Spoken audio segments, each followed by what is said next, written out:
আসসালামু আলাইকুম। আজকে মাননীয় চিফ অ্যাডভাইজারের নেতৃত্বে একটা খুব ইম্পর্টেন্ট মিটিং হয়। মিটিংটা ছিল বিদেশি পাচারকৃত অর্থ ও সম্পদ পুনরুদ্ধার এই সংক্রান্ত গৃহীত কার্যক্রম ও প্রগতির পর্যালোচনা করে। তো এই বিষয়ে আমাদের বাংলাদেশ ব্যাংকের গভর্নর মহোদয় আহসান এইচ মনসুর উনি কথা বলবেন। Thank you. ধন্যবাদ। এটা আমাদের রুটিন পর্যালোচনা ছিল। প্রতি মাসে আমাদের একদিন করে আমাদের মাননীয় চিফ অ্যাডভাইজার মহোদয় ওনাকে আমরা অবহিত করি এবং অ্যাসেট রিকভারিতে কি প্রোগ্রেস হয়েছে, আমরা কি ধরনের ইস্যু বা চ্যালেঞ্জেস ফেস করছি, আমাদের কি ধরনের নতুন কার্যক্রম বা আইনগত অসুবিধা দূর করা কি করা যায়, এই স্ট্র্যাটেজিগুলো নিয়ে আমরা আলোচনা করি। তো এই প্রেক্ষাপটেই আজকের আলোচনাটা হয়েছে। আপনারা হয়তো জানেন যে আমরা ইতিমধ্যে বিদেশি প্রতিষ্ঠানগুলোর সাথে যোগাযোগ করেছি, তাদের সহায়তা নিচ্ছি। আমরা তাদেরকে মিউচুয়াল লিগ্যাল অ্যাসিস্ট্যান্স অর্থাৎ বাংলাদেশে যে ধরনের বিচার কার্য সম্পাদিত হয়েছে সেটার ভিত্তিতে বিদেশে যারা অর্থ পাচার করেছেন বা অর্থ আত্মসাৎ করে চলে গেছেন তাদের অর্থ কীভাবে জব্দ করা যায় সেই জন্য আমরা MLA মিউচুয়াল লিগ্যাল অ্যাসিস্ট্যান্স আমরা পাঠাচ্ছি। সেগুলো অগ্রগতি নিয়ে আমরা আলোচনা করলাম। আমরা বিভিন্ন রকমের সিদ্ধান্ত নিয়েছি যাতে এই কাজটাকে আরও দ্রুত এগিয়ে নেওয়া যায়। তো এটাই হচ্ছে আমাদের প্রেক্ষাপট। আপনাদের প্রশ্ন থাকলে আপনারা প্রশ্ন করতে পারেন। তবে আমরা একটা জিনিস বলি যে আমাদের যেটা একটা সিদ্ধান্ত হয়েছে যেটা গুরুত্বপূর্ণ, সেটা হচ্ছে যে আমাদের হাতে কিছু অর্থ জব্দ করা আছে যেটা বিভিন্ন ব্যাংকে এই যারা পলাতক আছেন বা যাদের নামে বিভিন্ন রকমের অর্থ আত্মসাৎ এবং পাচারের মামলা আছে তাদের নিয়ে তাদের ডিপোজিট করা অর্থ সেগুলোকে আমরা জব্দ করা আছে। সেগুলোর ব্যবহার কিভাবে হবে সেটা নিয়ে আলোচনা হয়েছে। আবার আমাদের হাতে বেশ কিছু শেয়ার আছে, বিভিন্ন ব্যাংকের শেয়ার, বিভিন্ন কোম্পানির শেয়ার, যেগুলো যারা পালিয়ে গেছেন তাদের সেগুলোকে জব্দ করা আছে। এগুলোকে কিভাবে আমরা জনহিতকর কার্যে ডিপোজিটরদেরকে আবার ব্যাংকগুলোকে ক্ষতিপূরণ দিয়ে ডিপোজিটরের স্বার্থ রক্ষা করা যায় সেই ব্যাপারে এক ফান্ড গঠন করে এই ফান্ডগুলোকে বা এই শেয়ারের যে লব্ধ অর্থ সেগুলোকে সেখানে ট্রান্সফার করে আমরা কিভাবে সেটাকে ম্যানেজ করব সে বিষয়ে আলোচনা হয়েছে। আর আমাদের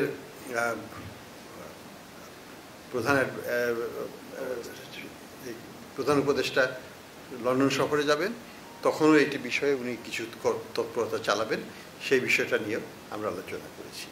তো এইটাই হচ্ছে সারসংক্ষেপ। আপনাদের নিশ্চয়ই প্রশ্ন আছে, আমরা জবাব দেওয়ার চেষ্টা করব। প্রধান উপদেষ্টা আসলে বলেছেন যে লুটের টাকা ম্যানেজমেন্ট ফান্ড একটা করার জন্য যেটার দ্বারা যেটা বলেন ডিপোজিটর এবং অ্যাট দ্য সেম টাইম দরিদ্র জনগোষ্ঠী করোনার্থে এই লুটের টাকাটা অনেক এটা এই পুরো টাকাটা সত্যিকার অর্থে বাজেট বা অন্য কোনো কিছুতে নিয়ে এসে এটা পুরো দরিদ্র জনগোষ্ঠীর জন্য লুটের টাকা ম্যানেজমেন্ট দিয়েছেন এই সংক্রান্ত একটা সিদ্ধান্ত হয়েছে। আরো অনেকগুলো বিষয় নিয়ে হয়েছে, আপনারা কোশ্চেন করতে পারেন। আপনার কোশ্চেন করার আগে নাম বলবেন এবং আপনার প্রতিষ্ঠানের নামটা বলবেন। Thank you.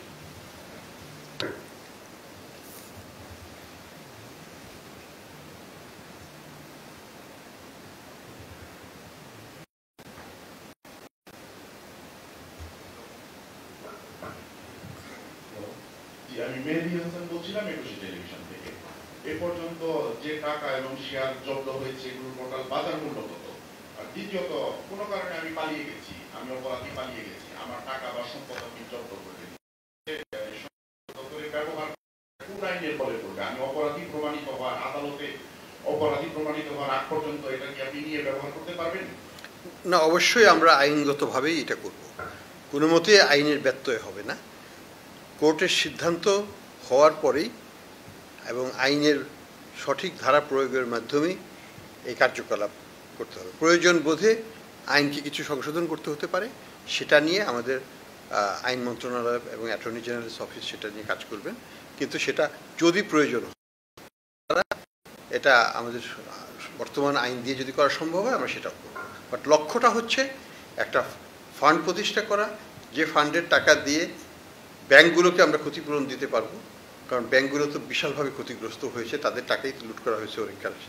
আর বাকি টাকা যেগুলো নন ব্যাংক রিলেটেড অ্যাক্টিভিটি, যেমন হয়তো সেটা দুর্নীতির মাধ্যমে টাকা অর্জন করা হয়েছে, সেটা ব্যাংকের সাথে সম্পর্ক নয়, ব্যাংকের টাকা দিয়ে হয় নাই, সেই ক্ষেত্রে সেই ধরনের সম্পদ সেগুলো যেটা ব্যাংকের সাথে না, যেটা কোলেটারালাইজড না, সেই প্রপার্টিগুলোকে তখন সরকার তাদের আরেকটা ফান্ডে নিয়ে জনহিতকর কাজে সেটাকে ব্যয় করবে, কিন্তু সবই আইনগতভাবে করা হবে, আইনের বাইরে নয়।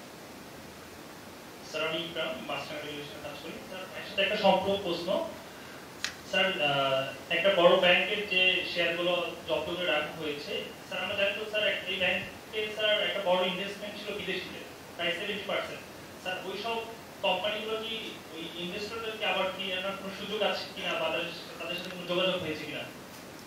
দেখুন, আমরা জানি যে ইসলামিক ব্যাংক যেমন সবচেয়ে বড় ব্যাংক আমাদের, সেখানে বিদেশি বিনিয়োগকারী ছিল, ভালো ভালো বিনিয়োগকারী ছিল, কিন্তু তারা সব চলে গেছে, তারা বর্তমানে নাই, এবং সেই শেয়ারগুলো একই মালিকানাধীনই ছিল, এবং সেটা এখন সরকারের কাছে এটা অবরুদ্ধ অবস্থা আছে। এই শেয়ারগুলো কোনো ট্রানজ্যাকশন করা সম্ভব নয় এটাকে। তো আইনগত যেটা আমরা করব সেটা হচ্ছে, ধরুন সেই গ্রুপের কত লোন আছে, সেই লোনের টাকাকে তো উদ্ধার করতে হবে। তো যদি আমরা অন্ততপক্ষে অর্ধেক বা তার বেশি এখান থেকে তাদের জব্দ করা এই শেয়ার থেকে বের করতে পারি, তাহলে সেটা আমাদের কাজে লাগবে। তো আমরা মনে করি যেমন শুধু ইসলামী ব্যাংকের যে শেয়ারটা আছে সালম গ্রুপের, এটার মূল্য হয়তো 10 থেকে 15,000 কোটি টাকার মধ্যে হবে। তো এই 12 থেকে 15,000 কোটি টাকা যদি আমরা ব্যাংককে ফেরত দিই, তাহলে ডিপোজিটার যে যাদের টাকা আত্মসাৎ করা হয়েছে তাদের সেই টাকাটা, ব্যাংকের তো ক্যাপিটাল শর্টফল হয়ে গেছে, ব্যাংক ক্যাপিটাল নাই, ব্যাংকের নন পারফরমেন্সের অনেক বেশি, এই জায়গাগুলোতে তখন তারা একটা স্বস্তিজনক স্থানে নিয়ে যেতে পারবে, আমাদের ব্যাংকিং খাতটা ঘুরে দাঁড়াবে। এবং নতুন এই শেয়ারটাকে আমরা কী করবো, শেয়ারটাকে তো আমরা রাখবো, বাংলাদেশের সরকারেরও কোনো দরকার নেই এখানে হোল্ড করার, বাংলাদেশ ব্যাংকেরও করো, আমরা এটা একটা স্ট্র্যাটেজিক ইনভেস্টরের কাছে হস্তান্তর করব। হস্তান্তরের আগে সরকারকে মালিকানাটা টেম্পোরারিলি নিতে হবে, এই টেম্পোরারিলি মালিকানা নিয়ে সরকার তখন এটাকে হস্তান্তর করতে পারবে, আরেকজনের মালিকানায় থাকা অবস্থায় এটাকে হস্তান্তর করা যাবে না। সেই জন্য আইনানুগ ব্যবস্থাটা আমরা নিতে যাচ্ছি, এবং এই যে অর্থ আসবে সেটাই আমরা নতুন বিনিয়োগকারীর কাছ থেকে যে অর্থটা পাওয়া যাবে এই ফান্ডের থ্রুতে আবার সেই ব্যাংকের কাছে আমরা ট্রান্সফার করার প্ল্যান করব। এটাই হচ্ছে আমাদের কার্যক্রম। হ্যালো, আমি মেহেদি বলছিলাম ডেইলি স্টার থেকে। স্যার, আমার কাছে বেশ কয়েকটি প্রশ্ন আছে। এর মধ্যে একটা হলো যে আপনারা যে সমস্ত উদ্যোগ নিয়েছেন এখন পর্যন্ত পাচারকৃত অর্থ উদ্ধারে, এই প্রক্রিয়া কতদিনে সম্পন্ন হতে পারে? স্যার, পিছনে ক্যামেরা আছে, এই জন্য আমি একটু বসে বলছি। আর হচ্ছে আরেকটা বিষয়, এখন পর্যন্ত ব্যাংকিং খাত থেকে যে সমস্ত টাকা পয়সা লুটপাট হয়েছে, এর সঙ্গে আমরা জানি যে কোনো বাংলাদেশ ব্যাংকের গভর্নর এবং কয়েকজন ডেপুটি গভর্নর এরাও জড়িত ছিলেন। আপনার পাশাপাশি বর্তমান সরকারের কাছেও প্রশ্ন, এদের বর্তমান স্ট্যাটাস কি, এ সম্পর্কে কি আমরা জানি? তারা কি দেশে আছে নাকি দেশের বাইরে আছে, বা তাদের বিরুদ্ধে কোনো লিগ্যাল অ্যাকশন নেওয়া হয়েছে কিনা? স্যার, আমার আরেকটা প্রশ্ন, সেটা হচ্ছে নগদ নিয়ে। আমরা জানি বাংলাদেশ ব্যাংক নগদে নিয়োগ দিয়েছিলেন, কিন্তু সম্প্রতি তারা আগের যারা ম্যানেজমেন্টে ছিল তারা আবার সেটাকে দখল করেছে। সেই প্রক্রিয়াটা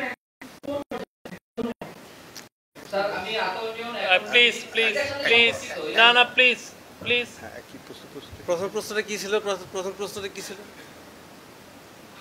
আমার প্রথম প্রশ্ন ছিল যে সমস্ত টাকা পাচার হয়েছে এগুলো ফেরত আনা কতদিনে সম্ভব? আচ্ছা, হ্যাঁ বলছি, আমাদের তো কোনো অভিজ্ঞতা নাই টাকা কিভাবে ফেরত আনতে হয় বা ইত্যাদি ব্যাপকভাবে এটাকে করার জন্য, কিন্তু ইন্টারন্যাশনাল এক্সপিরিয়েন্সটা এটা 4 থেকে 5 বছর লাগে আইনি প্রক্রিয়া শেষ হতে। তবে এটার মধ্যে কিছু ইন্টারমিডিয়েট অন্তর্বর্তীকালীন কিছু ব্যবস্থা নেওয়া যায়, যেমন বিদেশে তাদের যে সম্পদ আছে সেই সম্পদকে ফ্রিজ করা যায়, সেটা কিন্তু আপেক্ষিকভাবে বছরখানেকের মধ্যেই করা সম্ভব, আরও কম সময়ে করা সম্ভব, যদি আমরা এটাকে প্রপার আইনি প্রক্রিয়া আমাদের দেশে সম্পন্ন করতে হবে এবং তারপরে এই রিকোয়েস্টটা বিদেশে আমাদেরকে সঠিক প্রণালী করতে হবে রিকোয়েস্টটা, যেটাকে বলি মিউচুয়াল লিগ্যাল অ্যাসিস্ট্যান্স, MLA। তো আমরা MLA প্রক্রিয়াতে আছি এখন, আমরা রিকোয়েস্ট পাঠাচ্ছি। তো বিদেশিদের আমরা যদি সহায়তা পেয়ে যাই তাহলে তা কিন্তু আমরা তাদের অ্যাসেটটা ফ্রিজ করতে পারবো। অ্যাসেটটা ফ্রিজ হলে তার পরবর্তীতে কোর্টে আইনগত প্রক্রিয়া শুরু হবে এবং সেই প্রক্রিয়া সমাধান হতে সাধারণত 4 থেকে 5 বছর লেগে যায় সর্বমোট, এবং সেই শেষেই একটা আমরা জানতে পারবো যে আমরা এটা পুরোটা পাবো না। এবং এখানে আমাদের যে তথ্য সংগ্রহ, গুণগত মান, এই জিনিসগুলো একটা বড় ভূমিকা রাখবে বিদেশি কোর্টের যে রায়টা হবে সেই রায়ের ক্ষেত্রে। কাজে আমাদেরকে অনেক কিছু নিজে এখানে তথ্য সংগ্রহ করতে হবে, সেটা তাদেরকে সরবরাহ করতে হবে এবং আমাদের লিগ্যাল প্রসেসটা বিদেশে শুরু করতে হবে। তো সেই দিকে আমরা এগোচ্ছি।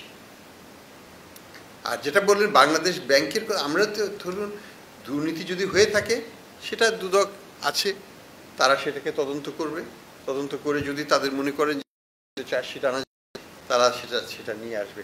এখানে দুদককে কেউ বাধা দিচ্ছে না, দুদক তার নিজস্ব প্রক্রিয়ায় এই কাজটা করবে। এখানে আমি কোনো মন্তব্য করাটা একেবারেই সমুচিত হবে না বলে আমি মনে করি।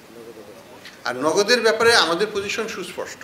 আমাদের মুখপাত্র যেটা বলেছেন যে আমরা মনে করি যে নগদের যারা অরিজিনাল ম্যানেজমেন্ট ছিল এবং বোর্ড ছিলেন তারা অর্থনৈতিক, যেটাকে আমরা বলি যে বিভিন্ন ধরনের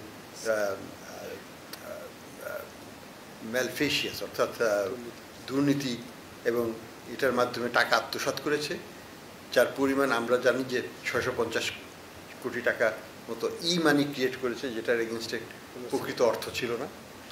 দ্বিতীয়ত তারা আমাদের যে সরকারের যে দারিদ্র্য বিমোচন কর্মসূচির অধীনে যে ধরনের অর্থ ট্রান্সফার করা হতো নগদের মাধ্যমেই করা হতো শুধু, সেইখানে তারা প্রায় 2000 কোটি টাকার উপর তারা সেখানে আত্মসাৎ করেছে।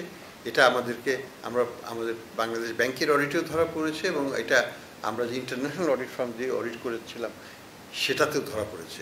তো আমরা মনে করি যে আমরা তাদের হাতে কোনো মতেই এই নগদের কার্যক্রম আবার ফেরত যাওয়াটা উচিত নয়, এবং যেহেতু কোর্টের একটা সিদ্ধান্ত হয়েছে আমরা এটাকে অ্যাপিল করেছি পূর্ণাঙ্গ কোর্ট বেঞ্চে এবং এটা শীঘ্রই শুনানির ডেট দেওয়া হবে।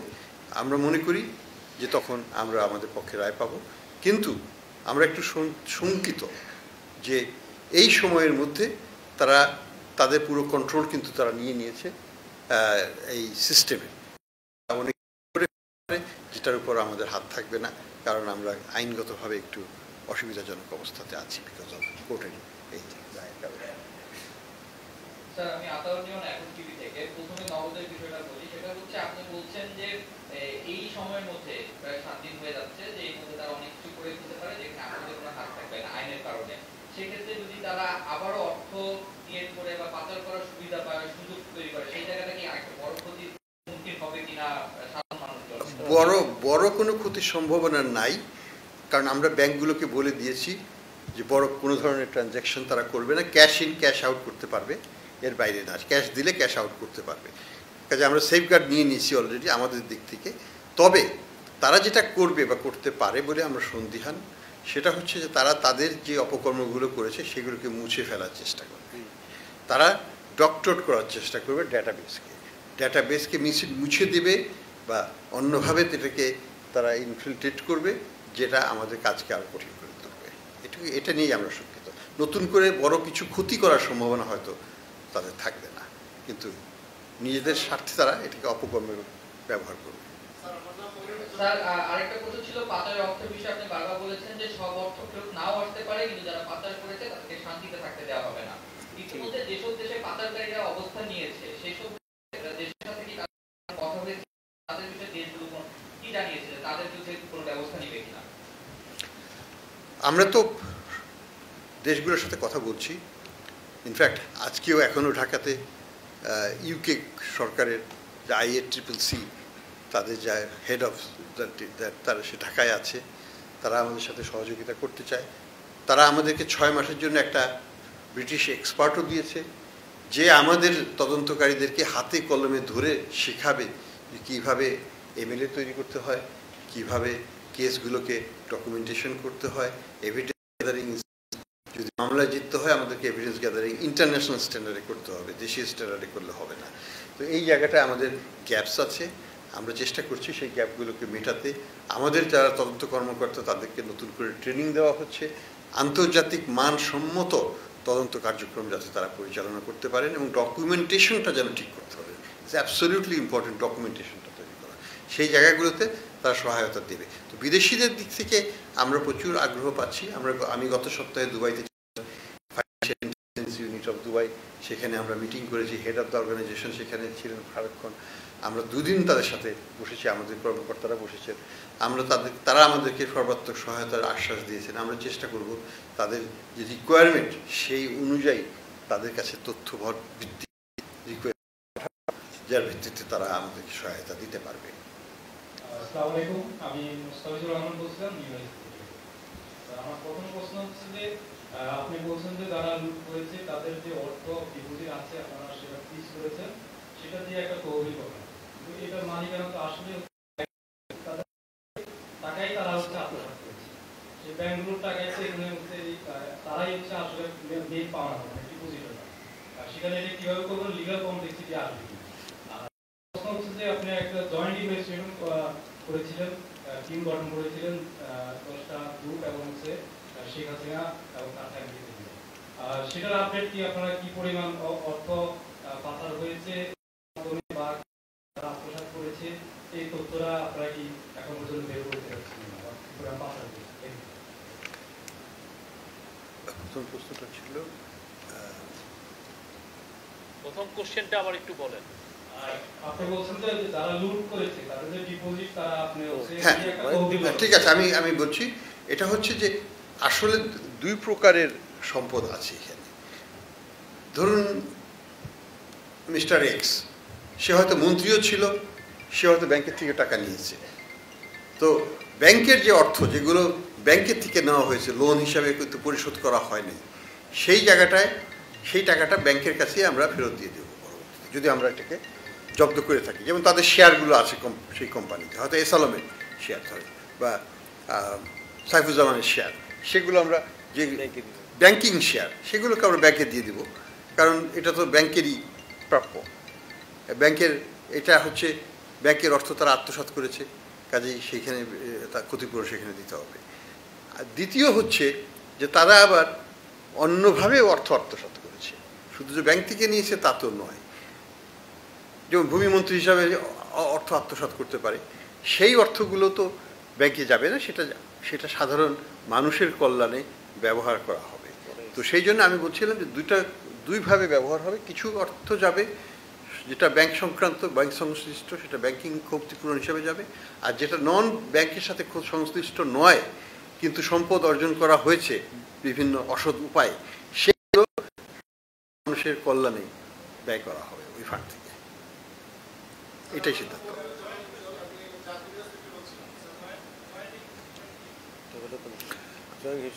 জয়েন্ট ইনভেস্টিগেশন টাস্ক ফোর্স তো গঠন করা হয়েছে, তারা কাজ করছে। তাদেরকে আমরা ট্রেনিংদের ব্যবস্থা করেছি, আন্তর্জাতিক মানসম্পন্ন ট্রেনিং দেওয়া হচ্ছে। এখন 6 মাসের জন্য IEEE থেকে একজন ট্রেনার আসছেন, উনি হাতে কলমে তাদের সাথে কাজ করবেন প্রত্যেক দিন 6 মাস ধরে। এগুলো চলছে, আমাদের মানোন্নয়ন হচ্ছে। এটা তো একদিনের প্রক্রিয়া নয়। তো তারা এভিডেন্স কালেক্ট করছেন, আমরা সেটা নিয়েও আলোচনা করেছি। সব বিষয় তো শেয়ার করা যাবে না, কিন্তু অগ্রগতি হচ্ছে, আমরা সেই অগ্রগতি পর্যালোচনা করে দেখেছি।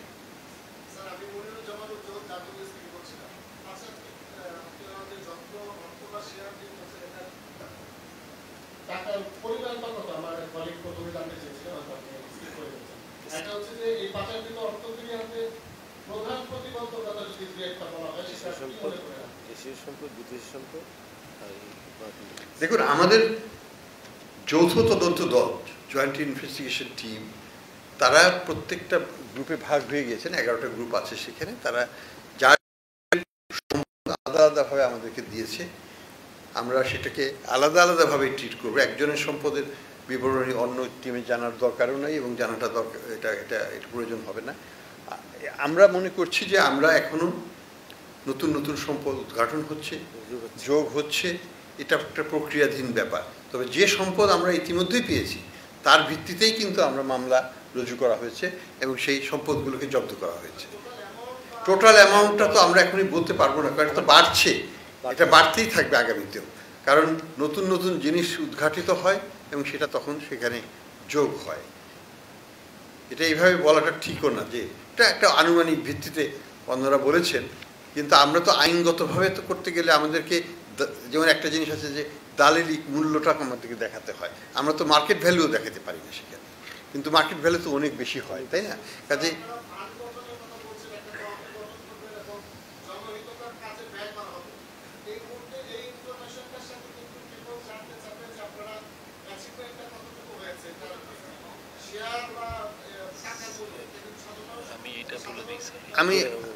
আমি যেমন একটু বলি, যেমন ইসলামী ব্যাংকের কথাই বললাম যে ওখানে প্রায় 12 থেকে 15,000 কোটি টাকার শেয়ার ওখানে পাবো। এইভাবে বিভিন্ন ব্যাংকের বিভিন্ন আকারের শেয়ার জব্দ করা আছে আমাদের কাছে, সেগুলো আমরা পাবো। অর্থ আছে, বেশ একটা সাইজেবল অ্যামাউন্টের অর্থ আছে আমাদের ব্যাংকিং খাতে, যেটাকে ফ্রিজ করে রাখা আছে। কিন্তু আমি কোনো টাকার অঙ্ক বলবো না এই জন্য যে এগুলো তো বিচারাধীন বিষয়। যখন বিচারক রায় দেবেন যে এটাকে আমরা জব্দ করে আমরা নিয়ে নিতে পারবো, তখনই আমরা টাকার অঙ্কটা বলতে পারবো। এক্স্যাক্টলি স্যার, ওই অ্যাটাচমেন্টের অ্যাটাচমেন্টের যত অ্যাটাচমেন্ট হয়েছে এটা একটা ফিগার দিয়ে দেন, কোনো নাম বলবো। আচ্ছা দেন। আচ্ছা, আজকের মিটিং এ কিন্তু একটা ফিগার এসেছে, মানে আজকের মিটিং এ নাজমা মুবারক আমাদের ব্যাংকিং সেক্রেটারি, উনি কয়েকটা ফিগার দিয়েছেন। উনি বলেছেন যে সো ফার যে অ্যাটাচমেন্ট হয়েছে স্থাবর সম্পত্তি, সেটার পরিমাণ হচ্ছে কোটি টাকায়, আভ্যন্তরীণ হচ্ছে 1,30,758 কোটি 0.7 কোটি টাকা আর কি, 1,30,758.7 কোটি টাকা। আর হচ্ছে মিলিয়ন ডলারে আছে যেটা বৈদেশিক অ্যাটাচমেন্ট হয়েছে 0.03 মিলিয়ন ডলার। আর অস্থাবর সম্পত্তি যেটা ফ্রিজিং হয়েছে, এইটা অস্থাবর সম্পত্তি হচ্ছে 42,614.27 কোটি টাকা, আর মিলিয়ন ডলারে সেটা হচ্ছে 20.78। এগুলো হচ্ছে ফ্রিজিং, এটা হলো সেকেন্ডটা। প্রথমটা হলো অ্যাটাচমেন্ট, আমরা যেটা বললাম 1,30,758.7 ও 7 কোটি টাকা এবং মিলিয়ন ডলার, আর বিদেশে হচ্ছে 164, এটা হচ্ছে অ্যাটাচমেন্ট। আর পরে আমি যে ফিগারটা দিলাম ফ্রিজিং অস্থাবর সম্পত্তি, সেটা হচ্ছে 42,614.27 কোটি টাকা, আর মিলিয়ন ডলারের সেটা হচ্ছে 20.78, এটা হচ্ছে বিদেশে। আর আরেকটা আর 42,614.27টা হচ্ছে আভ্যন্তরীণ। Thank you. আমি ওবায়দুল্লাহ রানী, সমকাল পত্রিকায় কাজ করি। আমার দুইটা কোশ্চেন স্যার। আপনার কাছে একটা কোশ্চেন হলো যে এই আপনাদের টেনিয়রে আসলে এই বিষয়গুলো আপনারা এই ফান্ডটা গঠন করে যেতে পারবেন কিনা, এটা আপনারা একটু স্পষ্ট করবেন। আরেকটা হলো শফিক ভাইয়ের কাছে আমার একটা কোশ্চেন, সেটা হলো যে নগদ নিয়ে যে সিচুয়েশনটা তৈরি হয়েছে, তো ধরেন এখানে কি প্যারালাল একটা গভর্নমেন্ট কাজ করছে কিনা? কারণ দেখা যাচ্ছে যে বেশ কিছু ঘটনা আমরা দেখেছি, বিশেষ করে ব্যাংকিং ইস্যুতে, যে এখানে বিএনপি পন্থী কিছু আইনজীবী মানে ওই পক্ষের হয়ে লড়ছে এবং তাদের পক্ষে রায় যাচ্ছে। তো বাংলাদেশ ব্যাংক যেটা উদ্বেগ জানিয়ে ইতিমধ্যে একটি প্রেস ব্রিফিং করেছে, গভর্নর স্যারও কালকে কথা বলেছেন, আপনারা একটা মিটিং করেছেন। তো নগদের মতো এরকম একটা প্রতিষ্ঠান, যেটা আসলে আমরা জানি ওই সময় অনেক রিপোর্ট হয়েছে, আমরাও রিপোর্ট করেছি, সেটি হলো যে একদম অবৈধ এবং মানে অনৈতিক উপায়ে গড়ে ওঠা একটা প্রতিষ্ঠান। সেই প্রতিষ্ঠানের নিয়ন্ত্রণ যদি যারা এতদিন মানে যারা পলাতক তারা নিতে পারে, অন্য যে কোনো প্রতিষ্ঠানে এরকম ঘটনা ঘটবে কিনা, বা আসলে প্যারালাল কোন গভর্নমেন্ট কাজ করছে কিনা, এটা আপনি আচ্ছা, প্রথমটা ব্যাপারে আমি একটু বলি। আমরা মনে করি যে এই ফান্ডটা আমরা গঠন করে যেতে পারবো না, এটা ব্যবহার আমরা বহুলাংশে করেছি। কারণ হচ্ছে যে এই টাকাটা সরকারের হাতেই আছে, জব্দ করা আছে। এটা এখন আইনগত প্রক্রিয়াটা শুধু শেষ করতে পারলেই দ্রুততার সাথে, আমরা যদি কোনো আইনগত পরিবর্তনও করে ফেলতে হয় দ্রুত করে আমরা এই ফান্ডটাকে হস্তান্তর করব সরকারের কাছে। সরকারের কাছে হস্তান্তর হলে সেটা সরকারি হোক বা বাংলাদেশ ব্যাংক হোক, যেই হোক না কেন, সরকারের এই ফান্ডটাকে তখন যথোপযুক্ত ব্যবহার করে যদি সংশ্লিষ্ট হয় ফান্ডটা, তাহলে ব্যাংকিং খাতকেই সুগঠন করার জন্য আমাদের ব্যাংক রেজলিউশন অ্যাক্টের কনটেক্সটে নতুন বিনিয়োগকারী আনতে হবে। তাদের সাথে কথাবার্তা বলে আমরা এই শেয়ার কাছে হস্তান্তর তাদের কাছ থেকে আমরা ক্যাপিটাল নিতে পারবো, ব্যাংকগুলোকে রিক্যাপিটালাইজ করতে পারবো। এই কাজটা আমরা করে যেতে পারবো বলে আমরা আশা করি। এটা করা সম্ভব বহুলাংশে, তবে এটা চলমান প্রক্রিয়া, পরবর্তী সরকারকেও এটা চালিয়ে যেতে হবে, সেটাও আমরা আশা করি তারা করবে। আর এটা আর আপনার সেকেন্ড কোশ্চেনের উত্তর হচ্ছে, দেখেন এই পুরো বিষয়টা আদালতের এখতিয়ারভুক্ত, আদালত তার মতো করে এই বিষয়টা দেখছে, এবং আমাদের তরফ থেকে যে সেন্ট্রাল ব্যাংকে যে কাজগুলো দরকার ওনারা প্রত্যেকটা কাজ করেছেন, এবং উনি একটু আগেই জানিয়েছেন যে কি কি মুভ অলরেডি নেওয়া হয়েছে। এটা আদালতের বিষয়ে, আমরা এই বিষয়ে আসলে কমেন্ট করতে পারছি। Thank you sir. আমার নাম মোস্তফা মল্লিক, আমি চ্যানেল আই আছি। স্যার, আমার প্রশ্নটা হচ্ছে যে আপনারা বলছেন যে সংযুক্ত আরব আমিরাত যুক্তরাজ্য সহ বিশ্বের নানা প্রান্তের সরকার এবং যারা ফাইন্যান্সিয়াল এই বিষয়গুলো দেখে কথা বলেছেন, এরকম দেশ হচ্ছে কতগুলো, এবং আর একটা চ্যালেঞ্জ আছে কিনা পাসপোর্ট ক্রয় করে সেই দেশের নাগরিকত্ব অর্জন করেছে, সুতরাং ওই দেশ তার নাগরিকের ব্যাপারে আপনাদের কতটা সহায়তা করবে, এটা কোনো চ্যালেঞ্জ মনে করছেন কিনা? ধন্যবাদ স্যার। দেখুন, আমি যেটা বললাম আগেও যে আমরা আমাদের ইন্টারেস্টেড কান্ট্রি হচ্ছে ইউকে। ইউকে আমাদের সর্বাত্মক সহায়তা দিচ্ছে, তাদের পার্লামেন্টারি কমিটি আমাদের সহায়তা দিচ্ছে, তাদের এনজিওরা সহায়তা দিচ্ছে, ফাইন্যান্সিয়াল টাইমস আমাদেরকে সহায়তা দিচ্ছে, অন্যান্য পত্রিকা আমাদেরকে বিভিন্ন আর্টিকেল লিখে আমাদেরকে সহায়তা দিচ্ছে। আমরা যদি দেখি আমেরিকান, সেখানেও আমরা সহায়তা পাচ্ছি। আমাদের আরেকটা দেশ হচ্ছে কানাডা, আমাদের একটা দেশ হচ্ছে ইউএই এবং সিঙ্গাপুর। তো সিঙ্গাপুর সরকারের সাথেও আমরা আলোচনা করেছি, তাদের যে রেসিডেন্স অ্যাম্বাসেডর যেটা মাঝে মাঝে আসেন, তার সাথে আমাদের কথা হয়েছে। এবং আমরা যেটা চাচ্ছি যে যদি ওনারা বলেছেন সুস্পষ্টভাবে যে সিঙ্গাপুরের সরকার এই বিষয়ে খুবই, যদি আমরা প্রমাণ করতে পারি যে আসলে আমাদের টাকা নিয়েই তারা এটা করেছেন এবং টাকাটা ইলিগালি তারা নিয়েছেন, তাহলে হয়তো তারা এই ব্যাপারে ইভেন নাগরিকত্ব তারা ক্যান্সেল করতে পারে। এটা সম্ভাবনা প্রমাণ করার দায়ভার আমাদের উপর। তো এটা এইভাবেই আছে। আমরা এটাকে আরেকটু পলিটিক্যালি সেন্সিটিভ করার চেষ্টা করছি। আমরা চাচ্ছি গণমাধ্যম, লোকাল ওইখানকার গণমাধ্যম, ব্রিটিশ গণমাধ্যম, ইউএই গণমাধ্যমের মাধ্যমে আমাদের পক্ষে হয়ে প্রচারণা করানো, এবং সেটা যদি আমরা সাকসেসফুল করতে পারি পলিটিক্যাল প্রেশারটা আমরা বাড়াতে পারবো। পলিটিক্যাল প্রেশারটা বাড়ালে পরে এবং সাথে যদি আমরা যথাযথ প্রমাণ দিতে পারি, আমরা ইনশাল্লাহ সাকসেসফুল হতে পারবো। এনি আদার কোশ্চেন মেয়েদের তরফ থেকে? স্যার, আমি রেদওয়ানুল হক বলছি, ডিবিসি টেলিভিশন। আমার প্রশ্নটা হচ্ছে যে আপনি বললেন যে অন্তত 650 কোটি টাকা ইস্যু করেছে নগদ ই-মানি অননুমোদিত। সেক্ষেত্রে স্যার অর্থ ইস্যু করার একমাত্র ক্ষমতাধারী প্রতিষ্ঠান হচ্ছে বাংলাদেশ ব্যাংক। তাহলে কি আমরা বলতে পারি যে এই মুহূর্তে মানে দেশে বাংলাদেশ ব্যাংকের ইস্যুকৃত অর্থ হচ্ছে 650 কোটি টাকা মার্কেটের বেশি আছে, এটা আসলে বলা যায় কিনা? এবং সেটা স্যার যদি হয়ে থাকে সেক্ষেত্রে এটা রাষ্ট্রদ্রোহিতার পর্যায়ে পড়ে কিনা স্যার? একটা বিষয় স্যার, আরেকটা হচ্ছে আপনারা যে মামলাটা করেছেন সেই মামলাটা আসলে কোন অবস্থানে আছে? আর ব্যাংক রেজুলেশন যেটা অর্ডিন্যান্স যেটা জারি হয়েছে স্যার, সেটাতে আসলে আপনারা ব্যাংক এবং আর্থিক প্রতিষ্ঠানে যেখানে মনে করেন সেখানে প্রশাসন দিতে পারেন, নগদ বা এমএফএস এর লাইসেন্স বাংলাদেশ ব্যাংক দেয়, তাহলে স্যার আপনি আইনগত একটু দুর্বল অবস্থানে আছেন, এটা কথা কেন বলেন স্যার? আপনাকে ওই আইন কভার করে কিনা বিষয়টা?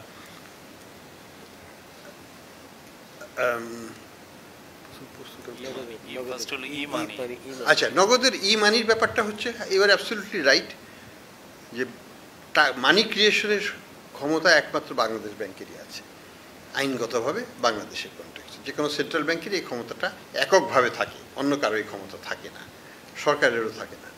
এখন কথাটা হচ্ছে যে এটা তারা করেছে এবং it is absolutely positively illegal, এবং সেই জন্যই আমরা বলছি তারা প্রতারণা করেছে, তারা জালিয়াতি করেছে, তারা নতুন মানে এটা নকল করে টাকা ছাপানোর মতোই, ইকুইভ্যালেন্ট টু দ্যাট। হ্যাঁ, তারা অতিরিক্ত টাকা এটা বাজারে ছেড়েছে, যেটা ছাড়ার অধিকার তাদের নাই। আইন হচ্ছে 1 টাকা ব্যাংকে রেখে 1 টাকার ইমানি ক্রিয়েট হবে। তারা যে টাকা ব্যাংকে রেখেছে তার চাইতে 650 কোটি টাকা বেশি ইমানি ক্রিয়েট করেছে, অর্থাৎ এটা তো জালিয়াতি। কাজে সেই জন্য আমরা তাদেরকে জালিয়াতি হিসাবে চিহ্নিত করছি, এবং আমরা এখনও মনে করি যে তারা জালিয়াতি করেছে এবং সেটার জন্য তাদের দৃষ্টান্তমূলক শাস্তি হওয়ার দরকার আছে। এটা আমাদের পজিশন। হ্যাঁ, এখন যেটা হচ্ছে যে ব্যাংক রেজলিউশন অ্যাক্টের কথা বলছিলেন, ব্যাংক রেজলিউশন অ্যাক্ট একটা শক্তিশালী আইন, এটা আমরা এখনো প্রয়োগ করি নাই, আমরা প্রয়োগ করতে যাচ্ছি সামনে। এটা প্রয়োগ করার আগে আমাদেরকে যথেষ্ট হোমওয়ার্ক করতে হবে, প্রস্তুতি নিতে হবে, তারপরে আমরা এটাতে আসবো এবং ধাপে ধাপে যাব। আমরা একবারে সবগুলো জায়গায় ইন্টারভেনশন করলে আমরা এটাকে ম্যানেজ করতে পারবো না, আমরা ম্যানেজেবল ওয়েতে এটা করার চেষ্টা করব। আমরা আশা করি এখানে এটা কার্যকরীভাবে আমরা ইমপ্লিমেন্ট করবো আগামী, যাতে আমাদের ব্যাংকিং খাত আবার ঘুরে দাঁড়াতে পারে।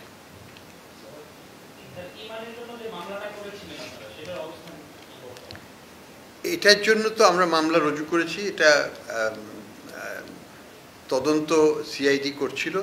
আমরা গতকাল তাদেরকে বলেছি আমাকে রিপোর্ট দিতে, আজকে বিকেলে তারা একটা রিপোর্ট দেবে, তো আমরা সেটার ভিত্তিতে দেখব, তদন্ত কর্মকর্তার কাছ থেকে শুনবো আমরা যে আমরা চাই এটা যেন খুব দ্রুত আইনগতভাবে এটাকে এগিয়ে যায়, কারণ এটা নিয়ে আমাদের কোনো নাই, সন্দেহ নাই।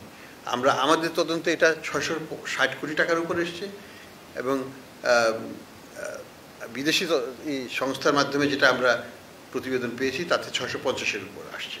কাজে এটা হয়েছে, এটা নিয়ে কোনো সন্দেহের কিছু নেই। স্যার, আমার নাম সাজ্জাদ হোসেন, আমি জিগুতে বলছি। যেটি আমরা দেখলাম যে যারা প্রচারণা জালিয়াতি করেছিল এখন তাদের জন্যই সেই প্রতিষ্ঠানটি, এবং আপনি যেটি বললেন যে তাদের হাতে এখন অনেক কিছু করার সম্ভাবনা আছে বা আশঙ্কা আছে। এখন যাদের টাকা এই নগদে আছে সাধারণ গ্রাহকদের, এইটার কোনো মানে রিস্ক থেকে যায় কি?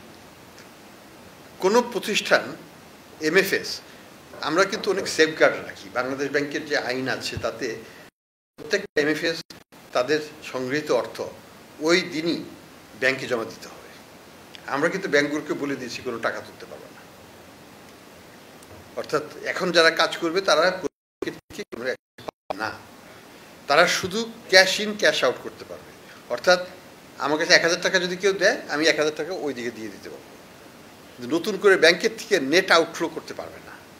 এটা আমরা আমাদের ইনফর্মালি আমরা এটাকে স্টার্ট করে রেখেছি, যাতে কোনো বড় রকমের কোনো ক্ষতি করতে না পারে। ঠিক আছে,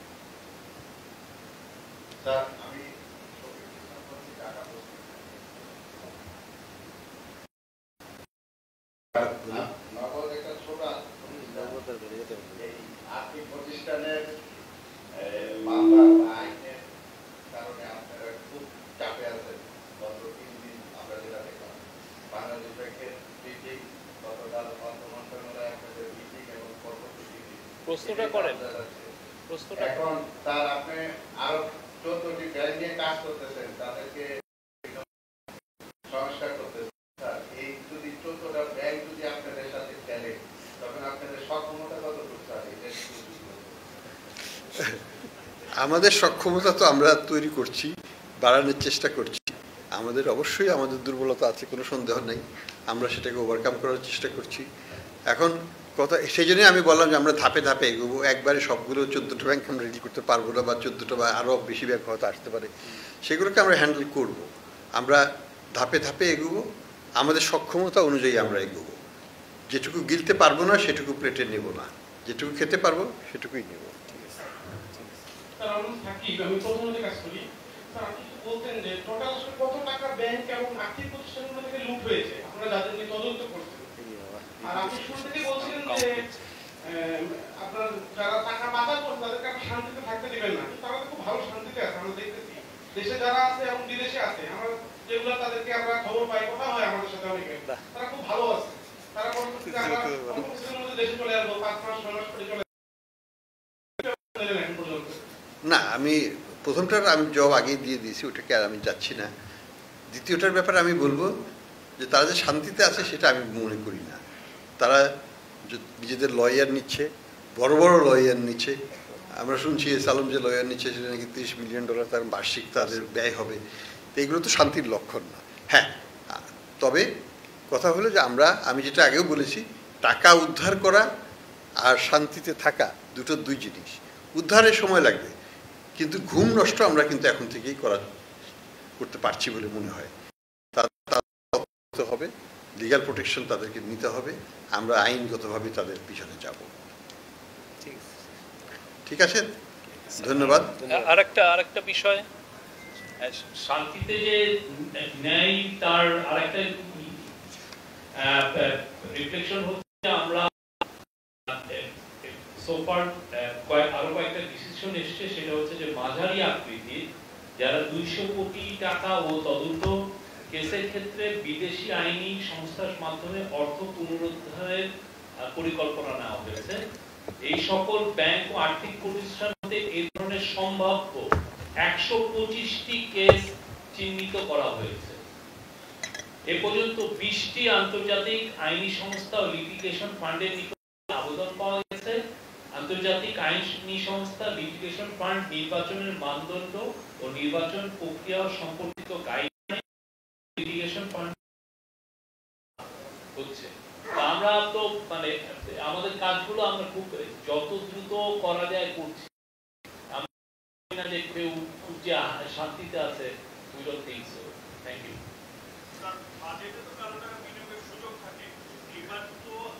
না, এটা আজকের বিষয়। পরে ঠিক আছে, থ্যাংক ইউ।